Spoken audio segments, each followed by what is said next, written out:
ಹೇಳ್ ಮಯೂರಿ. ನನ್ಗೊಂದು ಸಹಾಯ ಮಾಡಬೇಕು, ಮಾಡ್ತೀಯಾ? ಪ್ರಾಣ ಬೇಕಿದ್ರು ಕೊಟ್ಬಿಡ್ತೀನಿ, ಇನ್ ಸಹಾಯ ಮಾಡಲ್ವಾ? ಹೇಳ್ ಮಯೂರಿ, ಮಾಡ್ತೀಯಾ ಅಂತ ಕೇಳ್ಬೇಡ, ಮಾಡು ಅಂತ ಆರ್ಡರ್ ಮಾಡು. ನನ್ಗೊಂದು ಡೆಡ್ ಬಾಡಿ ಬೇಕು. ಏನೋ ಟೆಡಿ ಬೇರ್ ಕೇಳೋರ ಹಾಗೆ ಅಷ್ಟು ಈಸಿಯಾಗಿ ಕೇಳ್ತಿದ್ಯಲ್ಲ ಮಯೂರಿ. ಹೌದು ಶಂಕು, ನನ್ಗೊಂದು ಡೆಡ್ ಬಾಡಿ ಬೇಕು. 18 ಇಯರ್ಸ್ ಹುಡುಗಿದಾಗಿರ್ಬೇಕು. ಯಾಕೆ ಮಯೂರಿ?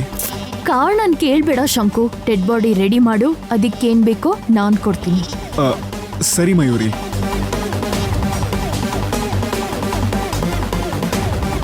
ಆ ಡೆಡ್ ಬಾಡಿನೇ ಕಲ್ಯಾಣಿ ಅಂತ ನಂಬಿಸಿ ಕಲ್ಯಾಣಿ ಸತ್ತೋಗಿದ್ದಾಳೆ ಅಂತ ನಿರೂಪಿಸಿದ್ರೆ ಕಲ್ಯಾಣಿ ಟಾಪಿಕ್ನ ಈ ಮನೆಯಲ್ಲಿ ಯಾರು ಎತ್ತಲ್ಲ.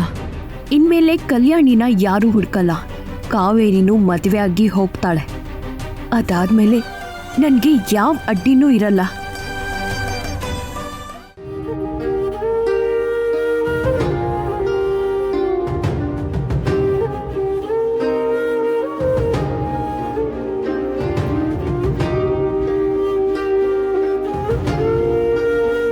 ಅಯ್ಯೋ, ಏನ್ ಮಾಡ್ತಿದ್ಯಾ? ಏನಮ್ಮ ಇದು? ಏನೂ ಇಲ್ಲ ಯಜಮಾನ್ರೆ. ನನ್ ಬಂಗಾರ ಕಣಮ್ಮ ನೀನು.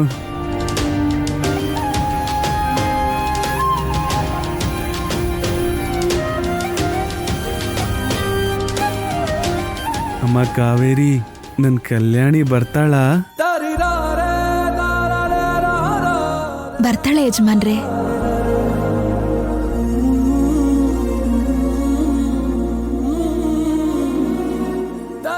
ಮತ್ತೆ ಕಲ್ಯಾಣಿ ಬಂದ್ರೆ ನೀನಿರಲ್ವಾ? ಹೇಗಿರಕ್ಕಾಗತ್ತೆ ಯಜಮಾನ್ರೆ? ಕಲ್ಯಾಣಿ ಬಂದ್ರೆ ನಿಮ್ ಜೊತೆ ಅವಳೇ ಇರ್ತಾಳಲ್ವಾ? ನನಗೆ ಕಲ್ಯಾಣಿ ಬಂದ್ರೆ ತುಂಬಾ ಚೆನ್ನಾಗಿರುತ್ತೆ ಅನಿಸ್ತಿತ್ತು. ಆದ್ರೆ ಈಗ ಕಲ್ಯಾಣಿ ಜೊತೆಗೆ ನೀನಿದ್ರೆ ಚೆನ್ನಾಗಿರುತ್ತೆ ಅಂತ ಅನಿಸ್ತಾ ಇದೆ ಅಮ್ಮ. ಯಾಕೋ ಗೊತ್ತಿಲ್ಲ.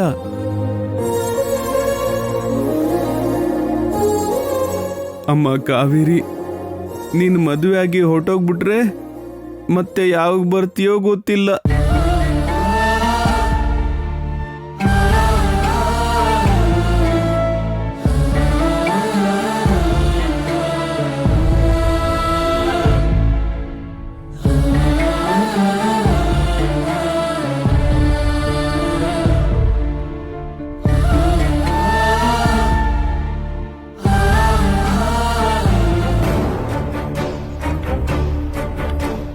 ಪೃಥ್ವಿ, ಹೇಳಿ ರಾಜಮಾತೆ. ನಿನ್ನೆ ವಿಡಿಯೋ ಮುಂದೆ ಹೇಳಿರೋ ವಿಷಯದ ಬಗ್ಗೆ ಏನಾದ್ರೂ ಗೊತ್ತಾಯ್ತಾ? ಒಳ್ಳೆ ರೆಸ್ಪಾನ್ಸ್ ಬರ್ತಾ ಇದೆ ರಾಜಮಾತೆ. ಇಲ್ಲಿವರೆಗೂ 100ಕ್ಕೂ ಹೆಚ್ಚು ಕಾಲ್ ಅಟೆಂಡ್ ಮಾಡಿದ್ದೀವಿ.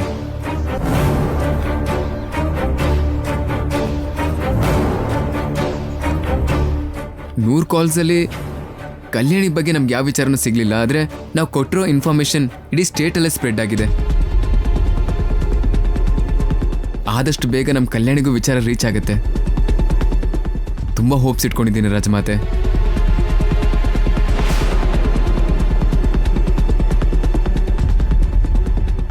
ಹೌದು ಅಮ್ಮವ್ರೆ, 2 ದಿನದಲ್ಲಿ ಅಲ್ಲದೆ ಇದ್ರು 1 ವಾರದೊಳಗಡೆ ಕಲ್ಯಾಣಿ ಎಲ್ಲಿದ್ದಾಳೆ ಅಂತ ಫೋನ್ ಬರುತ್ತೆ.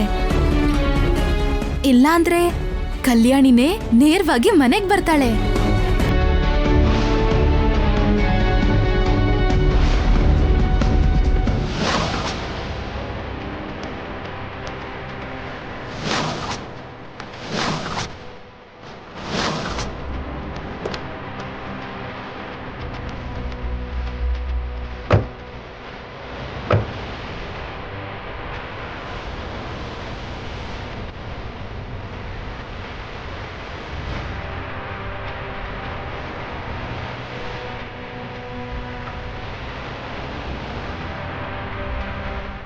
ಏನಾಯ್ತು ಎಸ್ ಐ ಸರ್?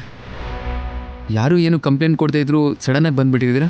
ಕಂಪ್ಲೇಂಟ್ ಕೊಟ್ಟಿಲ್ಲ, ಆದರೆ ಒಂದು ಆ್ಯಡ್ ಕೊಟ್ಟಿದ್ರಲ್ಲ? ಹೌದು.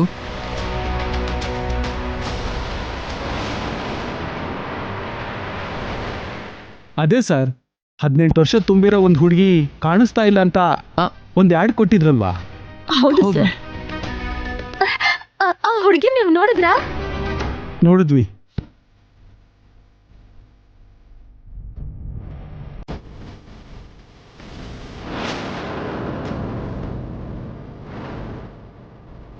ಎಲ್ಲಿ ನೋಡಿದ್ರಿ ಎಸ್ ಐ ಅವರೇ? ಈಗ ಹುಡುಗಿ ಎಲ್ಲಿದ್ದಾಳೆ ಹೇಳಿ. ಹೇಳಿ S I sir. Constable,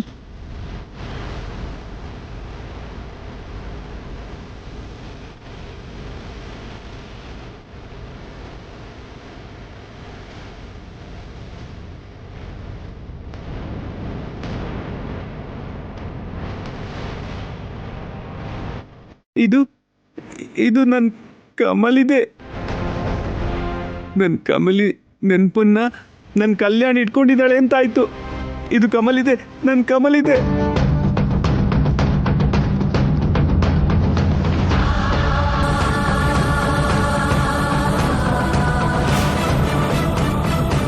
Kamali Kamali, ಇದು ನನ್ನ ಕಮಲಿದೆ, ನನ್ನ ಪ್ರಾಣ.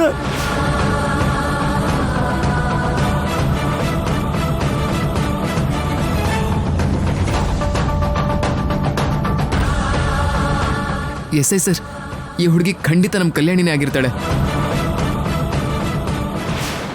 ಇಲ್ಲಿ ಏನೋ ನಡೀತಾ ಇದೆ. ನಿಜವಾದ ಕಲ್ಯಾಣಿ ನಿಮ್ ಪಕ್ಕದಲ್ಲೇ ಇರುವಾಗ ಈ ಪೊಲೀಸ್ ಅವನ್ ಯಾವ್ದೋ ಆಧಾರ ತಗೊಂಡ್ ಬಂದು ತೋರಿಸ್ತಾ ಇದ್ದಾನೆ. ಅಂದ್ರೆ ಎಲ್ಲೋ ಏನೋ ಕುತಂತ್ರ ನಡೀತಾ ಇದೆ. ಈ ಪೊಲೀಸ್ ಅವನ್ ಪ್ಲಾನ್ ಏನು ಅರ್ಥ ಆಗ್ತಿಲ್ವಲ್ಲ. ಅಷ್ಟಕ್ಕೂ ನನ್ನ ಕಲ್ಯಾಣಿ ಎಲ್ಲಿದ್ದಾಳೆ? ಎಸ್ ಐ ಅವರೇ, ಹೇಳಿ, ಬೇಗ ಹೇಳಿ, ನನ್ನ ಮೊಮ್ಮಗಳು ಎಲ್ಲಿದ್ದಾಳೆ ಅಂತ ಹೇಳಿ.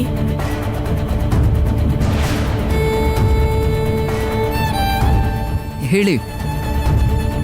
ಏನ್ ಎಸ್ ಐ ಸರ್, ಇಷ್ಟು ಜನ ಪ್ರಶ್ನೆ ಕೇಳ್ತಾ ಇದ್ದಾರೆ, ನೀವು ಮಾತಾಡ್ತಿಲ್ಲ? ಹೇಳಿ ಇನ್ಸ್ಪೆಕ್ಟ್ರೆ, ಯಾಕೆ ಸುಮ್ಮನೆ ಇದ್ದೀರಾ? ತಡ ಮಾಡಬೇಡಿ. ಕ್ಷಮಿಸಿ ಅಮ್ಮ, ನೀವು ಅವ್ರ ಮೇಲೆ ಜೀವನ ಇಟ್ಕೊಂಡಿದ್ದೀರಂತ ಗೊತ್ತಿಲ್ದೇನೆ ಬಂದ್ವಿ. ಆ ಹುಡುಗಿ 3 ತಿಂಗಳ ಹಿಂದೆನೆ ಆಕ್ಸಿಡೆಂಟ್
ಯಜಮಾನ್ರೆ, ಯಜಮಾನ್ರೆ, ಯಜಮಾನ್ರೆ, ಇಲ್ಲ ಯಜಮಾನ್ರೆ, ಏನೂ ಆಗಿಲ್ಲ ಯಜಮಾನ್ರೆ.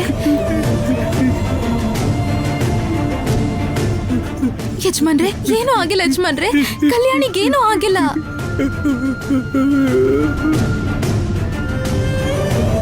ಅದೆಲ್ಲ ಸುಳ್ಳು.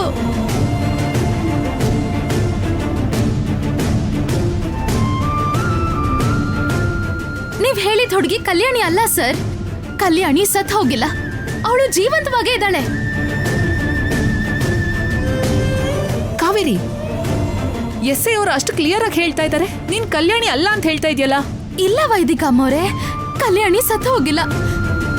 ಎಸ್ ಐ ಸಾಹೇಬ್ರು ಬೇರೆ ಯಾರೋ ಅನ್ಕೊಂಡಿರ್ತಾರೆ. Stop it Kaveri. ಕಲ್ಯಾಣಿ ಜೀವಂತವಾಗಿರ್ಬೇಕು ಅಂತ ನಾವೆಲ್ಲರೂ ಆಸೆ ಪಡ್ತೀವಿ. ಹಾಗಂತ ವಾಸ್ತವನ ಸುಳ್ಳು ಅನ್ನಕ್ಕಾಗಲ್ವಲ್ಲ. ಈ ತರ ಹುಚ್ಚು ಚಾಸೆಗಳು ತೋರ್ಸಿನೇ ಭಾವನ ಅವ್ರಿಗೆ ಅರ್ಥ ಹುಚ್ಚಿಡಿಸ್ಬಿಟ್ರಿ. ಜೀವಂತವಾಗಿದ್ದಿದ್ರೆ ಭಾವನವರು ಅತ್ತೆಯವರು ಮಾಡುವಂತ ದಾನ ಧರ್ಮ ಪೂಜೆಗಳಿಗಾದ್ರೂ ಅವಳು ಹೇಗಾದ್ರೂ ಬರ್ಬೇಕಾಗಿತ್ತಲ್ವಾ? ಯಾಕೆ ಬರ್ಲಿಲ್ಲ?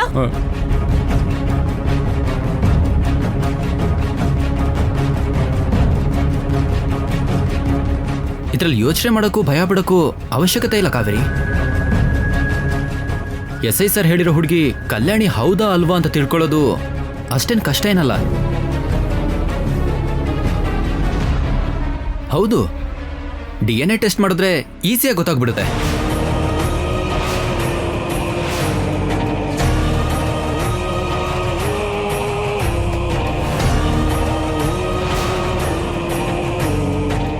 ಹೌದು ರಾಜ್, ಮತ್ತೆ DNA ಟೆಸ್ಟ್ ಮಾಡಿದ್ರೆ ನಮಗೊಂದು ಕ್ಲಾರಿಟಿ ಬರುತ್ತೆ.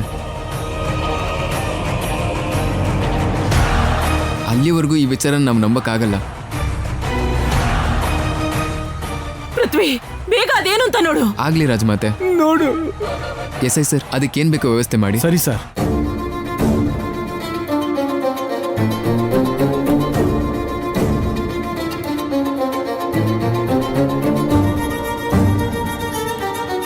ಅಳಬೇಡ ಶಿವ, ಅಳಬೇಡಪ್ಪ. ಯಜಮಾನ್ರೆ, ನನ್ ಕಲ್ಯಾಣಿ ನಾನು ಯಾಕೆ ಯಜಮಾನ್ರೆ, ನನ್ನ ನಂಬಿ ಯಜಮಾನ್ರೆ. ಕಲ್ಯಾಣಿಗೇನೂ ಆಗಿರಲ್ಲ. ಕಲ್ಯಾಣಿ ಖಂಡಿತವಾಗ್ಲೂ ಮನೆಗ್ ಬರ್ತಾಳೆ. ನೀವ್ ಹೀಗೆ ಅಳ್ತಿದ್ರೆ ನನ್ ಮೇಲೆ ಆಣೆ.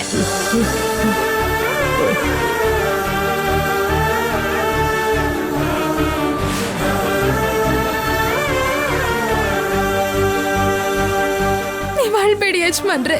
ನನ್ ಕಲ್ಯಾಣಿ ಕಲ್ಯಾಣಿ ಖಂಡಿತವಾಗ್ಲೂ ಮನೆಗ್ ಬರ್ತಾಳೆ. ಮನೆಗ್ ಬರ್ತಾಳೆ ಯಜಮಾನ್ರೆ. ಕಲ್ಯಾಣಿ ಸತ್ತೋಗಿದ್ದಾಳೆ ಅಂತ ಎಲ್ರು ನಂಬಿದ್ರು. ಕಾವೇರಿ ನಂಬ್ತಾ ಇಲ್ಲ. ಕಾವೇರಿ ಮನ್ಸ್ ಹೇಳ್ತಾ ಇರೋದು ನಿಜ. ಕಲ್ಯಾಣಿ ಸತ್ತೋಗಿಲ್ಲ. ಡೆಡ್ ಬಾಡಿ ಜೊತೆ ಕತೆ ಮುಗಿಯತ್ತೆ ಅನ್ಕೊಂಡ್ರೆ ಇದ್ಯಾವುದೋ ಹೊಸ ಕತೆ ಶುರು ಆಗ್ತಾ ಇದೆ. ಈಗೇನ್ ಮಾಡೋದು? DNA ರಿಪೋರ್ಟ್ ಬಂದ್ರೆ ಸತ್ಯನೂ ಆಚೆ ಬರುತ್ತೆ. ಇದನ್ನ ಹೇಗಾದ್ರೂ ಮ್ಯಾನೇಜ್ ಮಾಡಬೇಕು. ಮೊದಲು ಮದುವೆ ಮುಹೂರ್ತನ ಫಿಕ್ಸ್ ಮಾಡಿಸಿ ಕಾವೇರಿ ನಿಲ್ಲಿಂದ ಕಳಿಸ್ಬೇಕು. ಇಲ್ಲಾಂದ್ರೆ ಕಲ್ಯಾಣಿ ಆತು ಇದು ಅಂತ ನಮ್ಮ ಪ್ರಾಣ ತೆಗಿತಾಳೆ. ಅತ್ತೆ, ಕಲ್ಯಾಣಿ ವಿಷಯ ಏನೋ ಒಂದಾಗತ್ತೆ ಬಿಡಿ. ಹಾಗಂತ ಅವಳ ವಿಷಯಕ್ಕೆ ಕಾವೇರಿ ಜೀವನ ಹಾಳಾಗಬಾರ್ದಲ್ವಾ? ಶ್ರವಂತಿ ಅವ್ರಿಗೆ ಚಿಂತೆ ಆಗ್ತಾ ಇದೆ. ಮುಹೂರ್ತ ಬೇಗ ಇಡಿಸ್ಬೇಕಲ್ವಾ?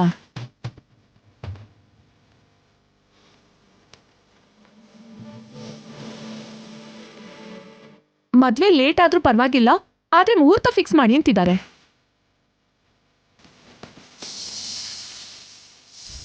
DNA ಟೆಸ್ಟ್ ಮಾಡಿಸಿ ರಿಪೋರ್ಟ್ ಬರೋದ್ರೊಳಗೆ ನಾವು ಮುಹೂರ್ತ ಇಡಿಸ್ಬೋದಲ್ವಾ?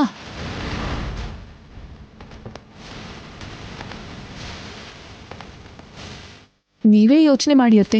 ಇದು ಕಾವೇರಿ ಜೀವನ. ನಾಳೆ ಅದೇನಾಗ್ಬೇಕು ಅದನ್ನ ಮಾಡಿ.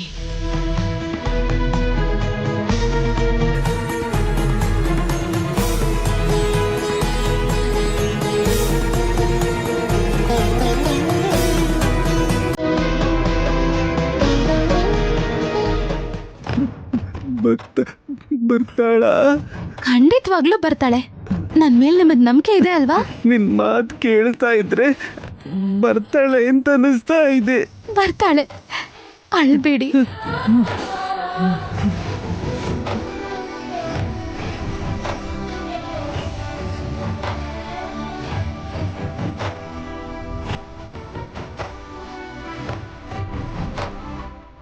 ಪೃಥ್ವಿ, ಕಲ್ಯಾಣಿ ವಿಷಯದಲ್ಲಿ ಏನ್ ನಡಿಬೇಕೋ ಅದೇ ನಡೆಯುತ್ತೆ. ಕಲ್ಯಾಣಿಯಿಂದ ಕಾವೇರಿ ಜೀವನ ಹಾಳಾಗಬಾರ್ದು. ಆ ಯೋಚನೆನೇ ಬರಬಾರ್ದು. ಏನಾಗ್ಬೇಕು ಅಂತಿದ್ಯೋ ಅದಾಗತ್ತೆ. ಮೊದಲು ಮುಹೂರ್ತ ಫಿಕ್ಸ್ ಮಾಡೋ ಕೆಲಸ ನೋಡು. ಬೇಕಂದ್ರೆ ಕಾವೇರಿ ಇಷ್ಟಪಟ್ಟಾಗ್ಲೇ ಮದುವೆ ಮಾಡ್ಕೊಳ್ಳಿ. ಆ ಟೆಸ್ಟ್ ರಿಪೋರ್ಟ್ ಬರೋ ಮುಂಚೆ ಮುಹೂರ್ತ ಫಿಕ್ಸ್ ಮಾಡೋಣ. ತಡ ಮಾಡಬೇಡ.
DNA ರಿಪೋರ್ಟ್ಸ್ ಇನ್ನೂ ಬಂದಿಲ್ಲ. ಅದು ಬಂದ್ಮೇಲೆ ಮುಹೂರ್ತ ಫಿಕ್ಸ್ ಮಾಡಿದ್ರೆ ಚೆನ್ನಾಗಿರ್ತಿತ್ತು. ಆದ್ರೂ ಕಾವೇರಿ ಜೀವನದ ಬಗ್ಗೆ ಯೋಚನೆ ಮಾಡಿದ್ರೆ ಮುಹೂರ್ತ ಇವಾಗ್ಲೇ ಫಿಕ್ಸ್ ಮಾಡೋದು ಒಳ್ಳೇದು ಅನ್ಸುತ್ತೆ. ಕಾವೇರಿ ಜೀವನ ಚೆನ್ನಾಗಿರ್ಬೇಕು.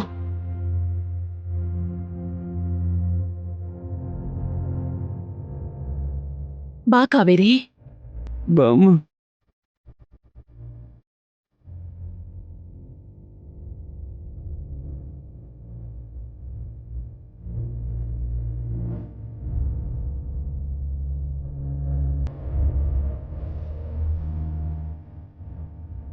ಪುರೋಹಿತ್ರೆ, ಯಾವುದೇ ಮುಹೂರ್ತ ಆದರೂ ವೀಕೆಂಡಲ್ಲಿ ಬರೋ ಥರ ನೋಡಿ, ಆಗ ಎಲ್ಲರೂ ಬರ್ತಾರೆ.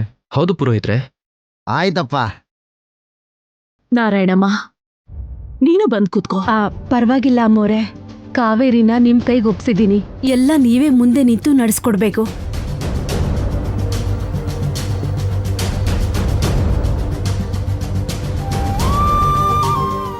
ನಿಮ್ ಮೊಮ್ಮಗಳ ಮದುವೆ ನಿಮ್ ಮುಖಾಂತರ ನಡೆಯೋದೇ ಧರ್ಮ. ಇವರಿಬ್ರು ಜಾತಕನೂ ಹೊಂದಾಣಿಕೆ ಆಗ್ಬೇಕು. ಆದಷ್ಟು ಬೇಗ ಮುಹೂರ್ತ ಫಿಕ್ಸ್ ಆಗ್ಬೇಕು. ಇಬ್ರು ಜಾತಕನೂ ಚೆನ್ನಾಗೇ ಹೊಂದುತ್ತಾ ಇದೆ ಅಮ್ಮ. ಸಂತೋಷನಮ್ಮ.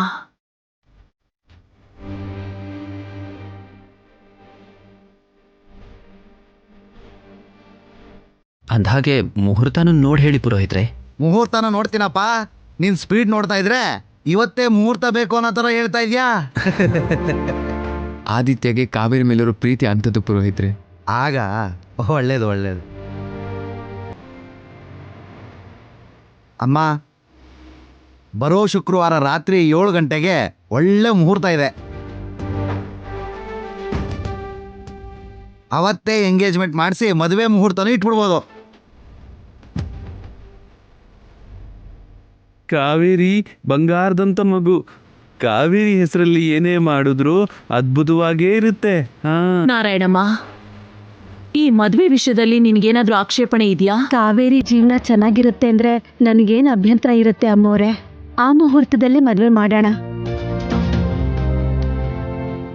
ಶ್ರವಂತಿ, ನಿನಗೇನಾದ್ರೂ ಆಕ್ಷೇಪಣೆ ಇದೆಯಮ್ಮ? ಇಲ್ಲಿ ನೋಡಿ, ಇವನು ಆಡ್ತಿರೋದು ನೋಡಿದ್ಮೇಲೂ ನನಗೆ ಆಕ್ಷೇಪಣೆ ಇರುತ್ತೆ ಅಂತ ಅನ್ಸುತ್ತ ದೊಡ್ಡಮ್ಮ.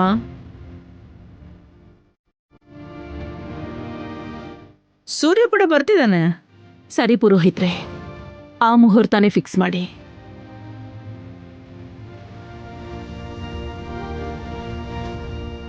ನಾರಾಯಣಮ್ಮ, ಬರೋ ಶುಕ್ರವಾರನೇ ಆದಿತ್ಯ ಮತ್ತೆ ಕಾವೇರಿಗೆ ನಿಶ್ಚಿತಾರ್ಥ.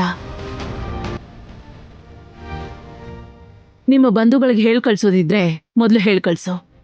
ಮುಖ್ಯವಾಗಿ ನಿಮ್ಮ ಅತ್ತೆಯವರಿಗೆ ವಿಷಯ ತಿಳಿಸೋ. ಆಯ್ತು ಅಮ್ಮೋರೆ.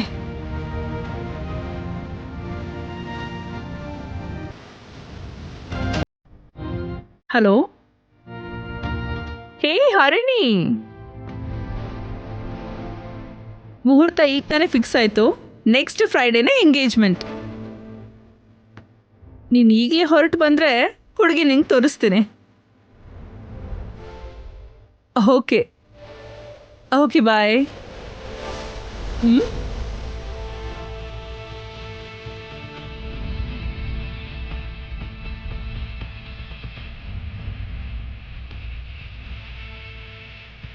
ಕಾವೇರಿ, ಏನು ಯೋಚನೆ ಮಾಡ್ತಿದ್ಯಾ?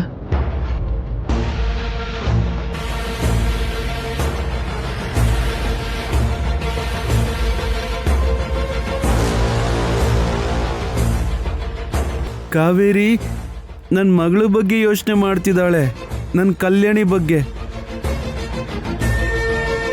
ಹೌದಲ್ವಾ ಕಾವೇರಿ? ನನ್ನ ಕಲ್ಯಾಣಿ ಬಗ್ಗೆನೇ ತಾನೇ ಯೋಚನೆ ಮಾಡ್ತಿದೀಯಾ? ಹೌದು ಯಜಮಾನ್ರೆ. ನನಗೆ ಗೊತ್ತು ಕಾವೇರಿ, ನಾನು ಹೇಗೆ ಯೋಚನೆ ಮಾಡ್ತೀನೋ ಅವಳು ಹಾಗೆ ಯೋಚನೆ ಮಾಡ್ತಾಳೆ.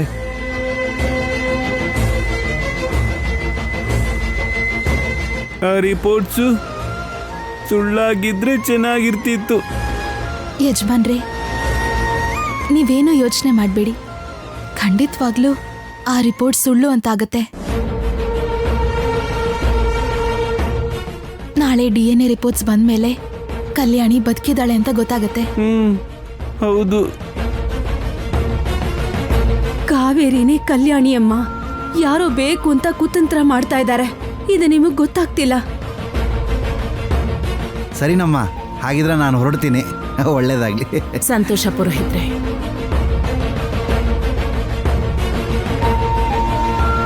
ಕಾವೇರಿ, ನಿನ್ನ ಮಾತು ಕೇಳ್ತಿದ್ರೆ ನನಗೂ ಕಲ್ಯಾಣಿ ಬದುಕಿದಾಳೆ ಅನ್ಸುತ್ತಮ್ಮ. ಈ 15 ದಿನದ ಒಳಗೆ ಅವಳು ಬಂದ್ಬಿಟ್ರೆ ಕಲ್ಯಾಣಿ ಬಂದೇ ಬರ್ತಾಳೆ. ಈ ಮದ್ವೆನ ಅವಳ ಕೈಯಾರೇನೆ ನಡ್ಸೋಣ.